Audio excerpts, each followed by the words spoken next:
दोस्तों, इतिहास गवाह है, जागृति एक क्षणिक बिजली का झटका नहीं है, यह एक पीढ़ी दर पीढ़ी बहने वाली नदी होनी चाहिए। यदि एक पीढ़ी आग पकड़ती है और अगली उसे मात्र स्मारक समझकर संभाल नहीं पाती, तो वह पवित्र आग बुझ जाती है। हमारे हाथ में बस बची हुई राख रह जाती है। लेकिन बाइबल हमें एक अविश्वसनीय चित्र दिखाती है, अब्राहम, इसहाक, याकूब। यह 3 पीढ़ियों का वह परिवार है जिसने विरासत को न केवल थामे रखा बल्कि उसे बढ़ाया। अब्राहम, वह केवल अपने लिए नहीं चला, वह भविष्य की पीढ़ियों के बारे में सोचता था। उसने हर पड़ाव पर वेदी बनाई, उसने परमेश्वर की आवाज को पहचाना और उसने विश्वास की चाल सीखी।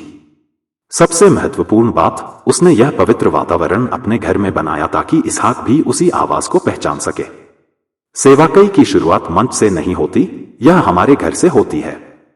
फिर आया इसहाक, वह उतना मजबूत नहीं था, कभी डरा, कभी लड़खड़ाया, पर उसने अब्राहम की विरासत को छोड़ा नहीं। उसने वेदी फिर बनाई, उसने कुएं फिर खोदे और उसने परमेश्वर से झगड़ा नहीं किया, उसने भरोसा किया। और अंत में याकूब, जटिल, संघर्षशील, भावुक। वह थोड़ा विद्रोही था, लेकिन उसके जीवन में भी एक चीज स्थिर रही, उसके दादा और पिता के अनुभव की विरासत। यही विरासत उसे उस रात पेनियल तक ले गई जहां उसने ऐलान किया, मैं तुझे छोड़े बिना नहीं जाऊंगा। यह विरासत की शक्ति है। यह 3 पीढ़ियों का ईश्वरीय पैटर्न है। मुलाकात, एनकाउंटर, उसके बाद आज्ञाकारिता, ओबीडियंस, फिर आता है रूपांतरण, ट्रांसफॉर्मेशन, सबसे अंत में सबसे महत्वपूर्ण चीज आता है, वह है विरासत, इनहेरिटेंस।